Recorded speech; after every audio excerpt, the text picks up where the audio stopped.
Hello, and welcome back to Inside the 20. Today, we're doing something a little different than past couple episodes. News, trades, retirement, deals. So, I'm basically like Scott Van Pelt at this point. So, yeah, I'm coming for a job, bro. Alright, enough yapping. Let's go.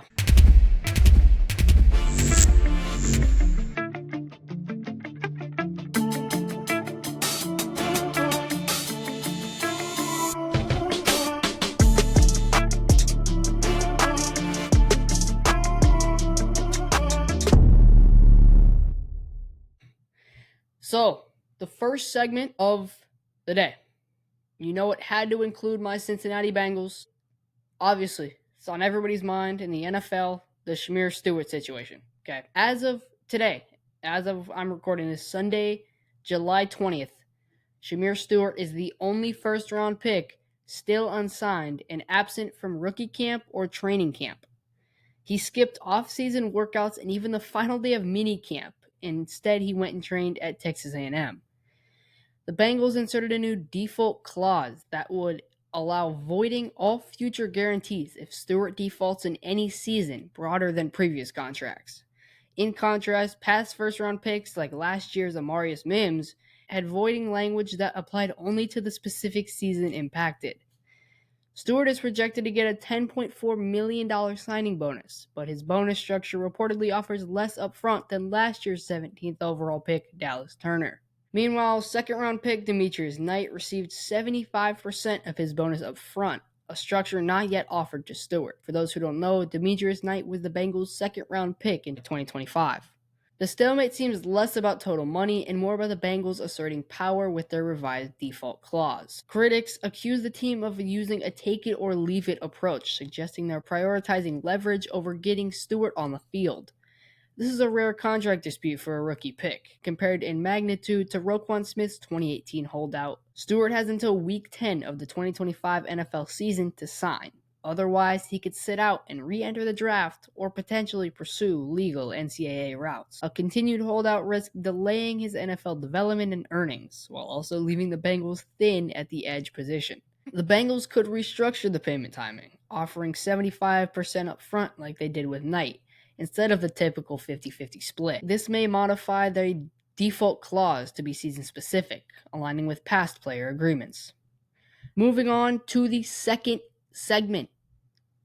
Going to Los Angeles, Mike Williams has officially retired. At age 30, Williams unexpectedly retired this week, right at the start of the Chargers training camp on July 17th, 2025.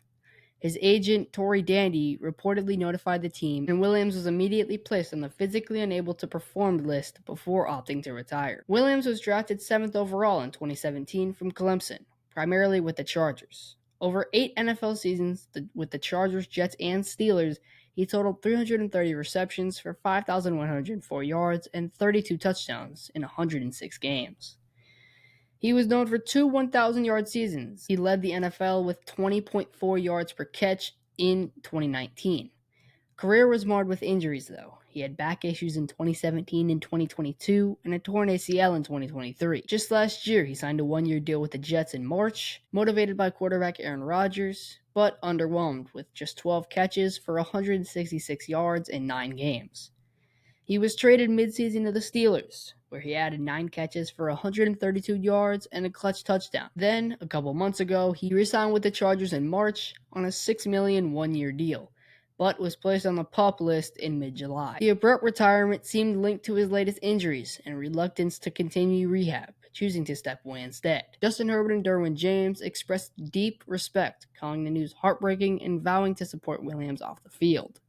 Chargers GM Joe Hortz was reportedly caught off guard. With Williams retiring, this leaves a sizable gap at outside receiver, removing a proven deep threat from the offense. Opens more opportunities for young receivers like Quentin Johnson, Trey Harris, Ladd McConkey, and Keandre Lambert-Smith. Offensive coordinator Greg Roman emphasized the next man up approach, though acknowledged Williams' ability to win 50-50 jump balls was irreplaceable. To our third segment, TJ Watt's new deal. For those who didn't know, on July 17th, conveniently the same day that Williams retired, Watt signed a 3-year extension with $123 million, with a staggering $108 million fully guaranteed. With him signing this deal, he earned a $41 million average per year, which would put him at the top of the highest paid non-quarterbacks in NFL history, surpassing both Myles Garrett and Jamar Chase. His $41 million AAV just edges out Jamar Chase's $40.25 million and Myles Garrett's $40 flat. Watt's a 4-time All-Pro, 7-time Pro Bowler, and 2021 Defensive Player of the Year. Clearly elite company. With 108 career sacks and consistently double-digit seasons, he's at the top of the NFL pass rushing. Watt staged a minicamp holdout, skipping mandatory sessions to push for this deal. The deal was struck just a week before training camp, ending speculation about his future and avoiding a repeat of the 2021 offseason negotiations. Pittsburgh ensures their defensive cornerstone stays in place as camp begins. This deal sends a message: no distractions and full focus on Super Bowl contention. This also offers Watt stability and cements the Steelers' commitment to building around their star. This deal also sets a new ceiling for non-quarterback contracts, putting pressure on other elite defenders like Micah Parsons, Aiden Hutchinson, and the Bengals. The Bengals. Bro, just pay Trey Henderson. This also signals that teams are willing to invest heavily to keep generational talent intact. Watt is 30 though, which puts some definite concern about sustaining elite production through the new deal. But analysts point out that if Watt can stay healthy, which he has proven to in the past, Pittsburgh should expect another 10 to 15 sacks per season. Moving on to the fourth topic of the day. We go to the Browns, staying in the AFC North. Talk about the Cleveland Browns quarterback situation. Obviously, they have about 5 quarterbacks. They are literally just collecting quarterbacks like they're the Infinity Stones. So my take personally is that Flacco deserves to be the starter. I think he should be the starter. I don't see any reason why he isn't the day one starter. And here's why. Because in late 2024, Flacco joined the Browns and played very well. In just 6 games, he threw for over 1,600 yards and 13 touchdowns. Now, he did throw 8 interceptions, but he's not perfect, okay? And he helped the Browns reach the playoffs. And if you're a Browns quarterback and you can bring the Browns to the playoffs, you're basically Tom Brady in the eyes of Browns fans. Anyway, the thing is that it set him apart because he looked so sharp and calm, and he's been in the playoffs before. He's done these things before, and he just looks so experienced.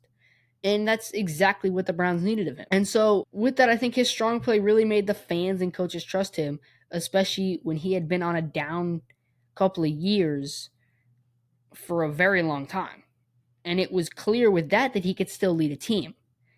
And similar to the coaches trusting him, I think head coach Kevin Stefanski really knew Flacco. And now that Flacco's back with the Browns, he already knows Stefanski and the offense, and he knows that he can run it smoothly. And the coaches know what they're going to get with Flacco, someone who can make the right decisions and does not panic. And I think that makes him the safest option to be the Browns quarterback coming week 1. Moving to the other candidates, Kenny Pickett has been inconsistent.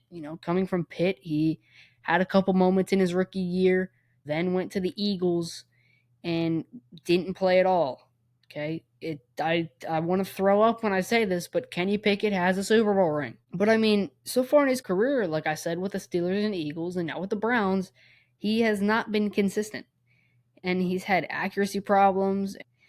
And he's still getting chances, yes, but right now, Flacco has looked a lot better. And Kenny Pickett, like I said multiple times, is just not him. He's not there. He's not that dog. He's not cooking. You catch my drift? Another thing, I know he's not going to be anywhere in the conversation, but I think you still have to mention him, Deshaun Watson. He's out the entire year due to another Achilles injury. So the team needs someone to take over for the entire season, not just for a few weeks.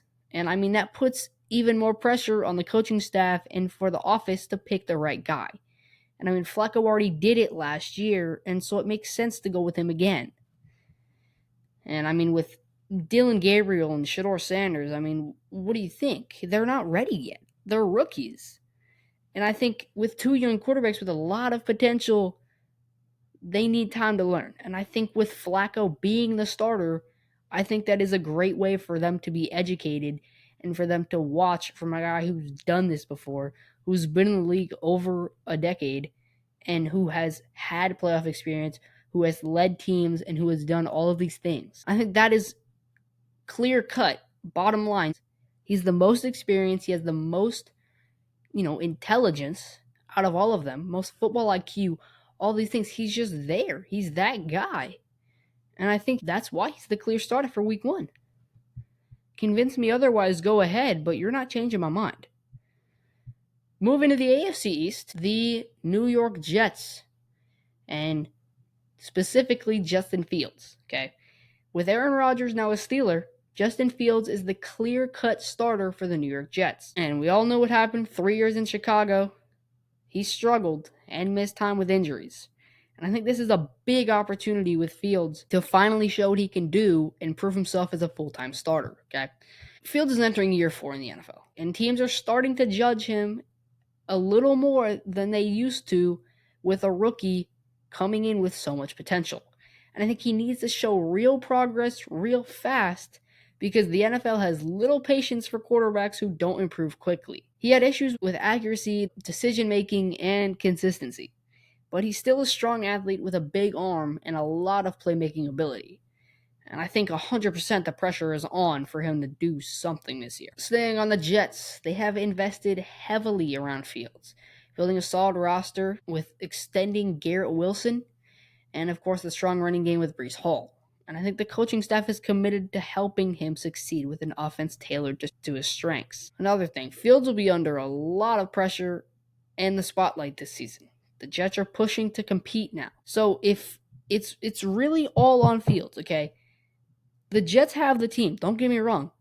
And it's every year that they fail. Why? Because they have horrible freaking quarterbacks. When was the last time the Jets had a decent quarterback, okay?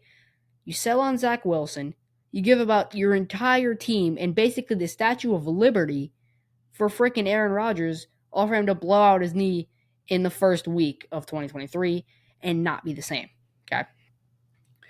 And it's just, no, it's the Jets are, the quarterback has never been there.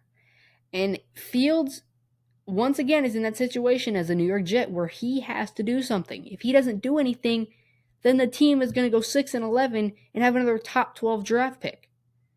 And then they're going to be, oh, sorry, we're releasing you. We're trading you. You weren't good enough. You didn't get us to the standard we thought we could meet. My final thoughts on this, okay? Rodgers is gone. Fields has the job. The entire New York Jets are in the palm of his hand right now. He is leading them. And it is up to him that he puts in the work and that he shows that he can be a full-time starter, battling the pressure at the same time. Again, this is a make-or-break season for Justin Fields' NFL career. He is in his 4th year. He needs to do something about it right now. He has the talent. Don't get me wrong. I like Justin Fields, okay? Ohio State. Let's go. 2024 national champs, okay? He has the talent and, like I said, the weapons around him. So it's up to him to put it all together and connect the dots. Sorry, I'm getting heated. This is a big topic, bro. Anyway, moving to the Colts. Their quarterback battle between AR-15 Anthony Richardson and Daniel Jones. Okay. Starting off with AR-15. He showed some flashes of brilliance in his rookie year, don't get me wrong. But similar to Justin Fields, he battled with injuries. His speed and arm strength create opportunities few quarterbacks can match. However, again, he showed inconsistency and decision-making mistakes typical of a young quarterback learning on the job. This is what I'm talking about. This is similar to Justin Fields. Another thing with this and with Anthony Richardson's career, he needs to do something. It's not as much as a big deal as it is for Justin Fields, but if he wants to actually do something with his NFL career, he has to do it now. The Colts love his upside, but he has to clean up his game. To Daniel Jones, similar to Joe Flacco, Jones brings heavy experience, but he's pretty bad. But he is good at managing the offense and sometimes limiting turnovers, I guess. But I mean, he's not a game changer in any way, shape, or form. The Colts acquired him to stabilize the quarterback room and potentially mentor Richardson, and really just to compete to see who actually wanted it more. Training camp and preseason will determine who wins the starting spot. The Colts have made it clear both players will get reps, and coaches will watch closely for consistency, decision making, leadership, and readiness. Some final thoughts. I mean, the Colts quarterback competition in 2025 is exciting because it represents a choice between a high upside young talent and a seasoned veteran. This outcome is huge for Indianapolis. It will shape the team's future, probably the next couple years, and what the front office decides to actually do, and if they decide to build around the deciding quarterback. Alrighty, with that, that is the end of this episode. Thank y'all for watching. Appreciate all y'all who made it to the end. Y'all some real ones. Make sure, like, you see that red button down there? Like, just click it, bro. Like, just subscribe at this point. Like, you made it all the way through. Make sure to like, subscribe, comment, follow. Hope y'all have a blessed day. See y'all in the next one. Peace.